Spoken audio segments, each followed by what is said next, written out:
Greetings, and welcome to A Year of Movies, a Planet Geek production. For this project, we are using the Ivan Walters reference book of 365 films to watch on the day they happened. Each day, we watch a movie associated with the date we are watching it on. And as it is the 6th of July, we are going to be watching A Man for All Seasons from 1966. Directed by Fred Zinnerman and starring Paul Scofield. So I would basically be lying if I didn't know I already knew about this movie. The title is very familiar and several members of the cast are, but again, it's one of those ones that just happened to slip through the cracks of my viewing of movies.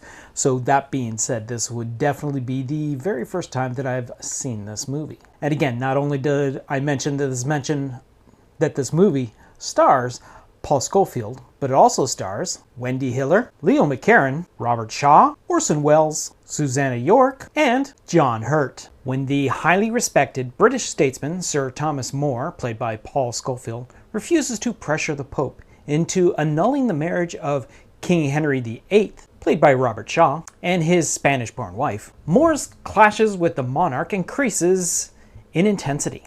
A devout Catholic, More stands by his religious principles and moves to leave the royal court. Unfortunately, the king and his loyalists are appeased by this and press forward with grave charges of treason, further testing More's resolve. So again, we're dealing with an epic real-life story that is reflected in this beautifully put together with fantastic costumes and sets for this period piece of a story. Again, we're dealing with a very stern and very kind of frighteningly realistic storyline of people being almost bullied to the point of pulling off the needs and wants of the hierarchy that are running everything.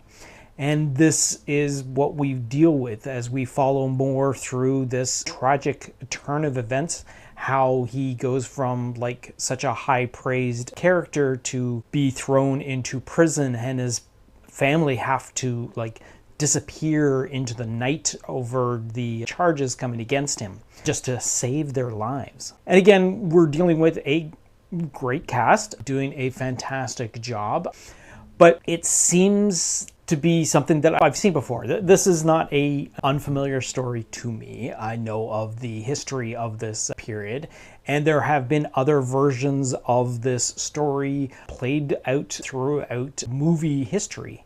And it because of just the subject matter being so kind of plausible, but extremely plausible because, well, technically it is real life. So after More refuses to take the oath, he is put on trial for treason and he is convicted based on perjury testimony where he is executed on July 16th, 1535, which happens at about 1 hour and 57 minutes into this 2-hour movie. And when it came to the Academy Awards for that particular season, it ended up winning for Best Picture, Best Actor for Paul Scofield, Best Color Cinematography, Best Color Costume Design, Best Director, Best Adapted Screenplay, and got nominations for Best Supporting Actor for Robert Shaw and Best Supporting Actress for Wendy Hiller.